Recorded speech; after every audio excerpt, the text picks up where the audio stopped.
Silence builds success.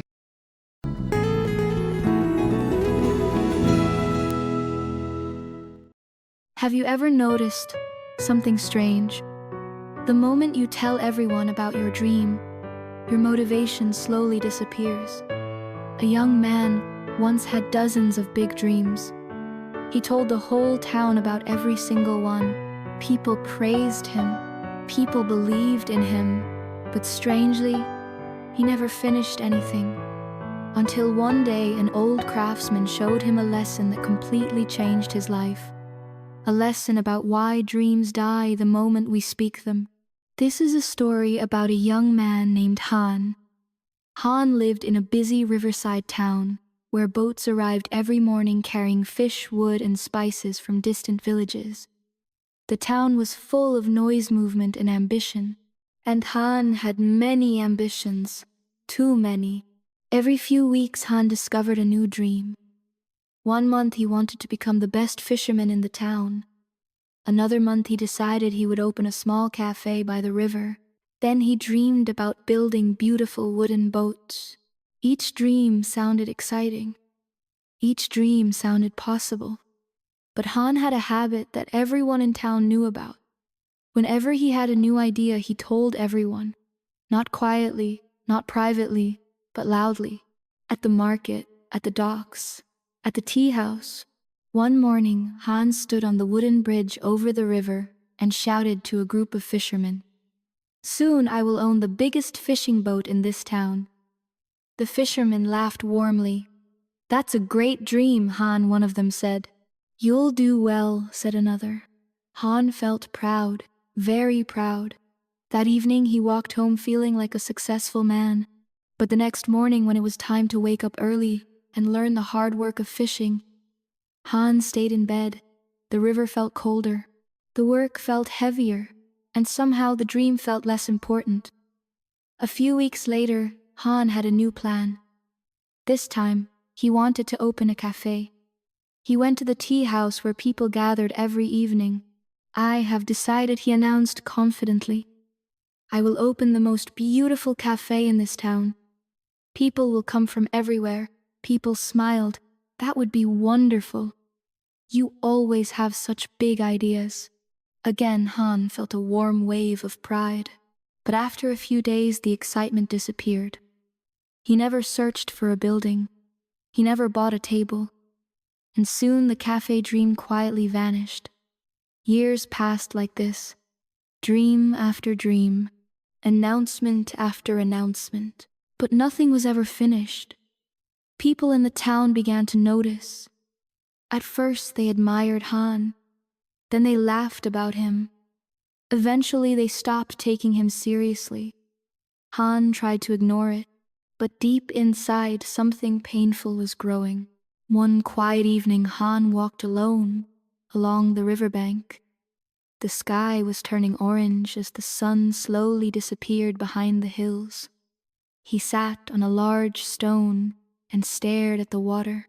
"I don't understand," he whispered to himself. "I have so many dreams. Why do they never become real?" As he sat there, an old man approached. The man was known in the town as a quiet craftsman who repaired boats. His name was Master Rui. He rarely spoke much, but people respected his wisdom. The old man sat beside Han. "You look like someone carrying a heavy question," he said gently. Han sighed. "I keep dreaming about things I want to build or become," he said. "But somehow, I never finish anything." Master Rui looked at the river for a moment. Then he asked a simple question. "When you have a new dream, what is the first thing you do?" Han answered immediately, "I tell people about it." The old man nodded slowly. "Tomorrow morning," he said, "come to my workshop. I want to show you something." The next morning, Han arrived at the old wooden workshop near the docks. Inside the room were tools, ropes, pieces of wood, and half-built boats. Master Rui was holding 2 small pieces of wood. He handed one to Han. "Place this piece inside the fire stove," he said. Han did as he was told. Then the old man took the second piece of wood and placed it on the table. After that, he called two young boys who were playing outside. "Come here," he said. The boys walked in curiously. Master Rui pointed to the wood on the table. "Look at this," he said loudly. "This piece of wood will soon become a beautiful boat." The boys looked impressed. "Really?" "Yes," the old man said confidently. "It will be the finest boat in this harbor." The boys smiled and ran outside, excited to tell others. Meanwhile, the piece of wood inside the stove slowly began to burn. Minutes passed. The wood transformed into glowing charcoal. The old man carefully removed it and placed it under a small metal pot. Soon the charcoal created steady heat. The pot of water began to boil. Steam rose into the air. The old man looked at Han. "Now look at the other piece of wood," he said. It was still lying on the table, cold, untouched, exactly the same as before. Master Rui spoke quietly. "Wood inside the fire becomes energy, but wood that only receives attention stays useless." Han watched the glowing charcoal. The lesson slowly began to form in his mind. The old man continued. "When you tell everyone about your dreams too early, something strange happens inside your brain. You receive praise, you receive attention, and your mind feels the reward of success, even though you haven't done the work." Han felt his chest tighten. That was exactly what had happened to him. Every time people praised his ideas, he felt like he had already achieved something. The old man placed a hand on Han's shoulder. "Dreams are like sparks," he said. "If you expose them too early to the wind of other people's opinions, they disappear. But if you protect them, they grow into fire." Han looked around the workshop. Half-built boats surrounded him. Each one was silent proof of patient work. Master Rui smiled. "Build quietly," he said. "Let the world discover your work after it exists." That night, Han returned home with a different feeling. For the first time, he decided not to share his next dream. He chose something simple. He wanted to learn how to build a small wooden box. Nothing impressive, nothing worth announcing, just a small box. The next day, after finishing his daily chores, he went to an empty corner behind his house. He found pieces of scrap wood. He borrowed a hammer, and he started working. The first box was terrible. The wood was crooked. The lid didn't close. But Han didn't tell anyone. He simply tried again, day after day. Some evenings he felt frustrated. Some evenings he wanted to quit. But because nobody knew about his project, he didn't feel embarrassed. There was no audience, no pressure, just quiet work. Weeks passed. The boxes became better, stronger, smoother. One morning, his neighbor noticed something. Han was sitting outside his house sanding a wooden box.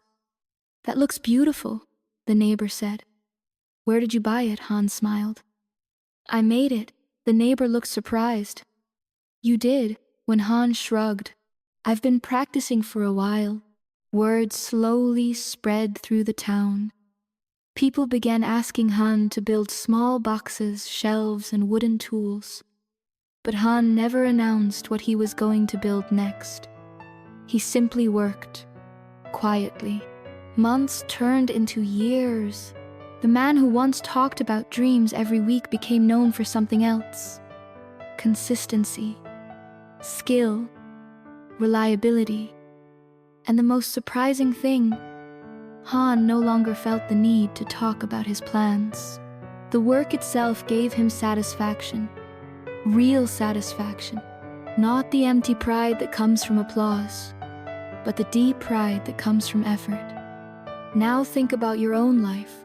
How many times have you shared a big plan with everyone around you?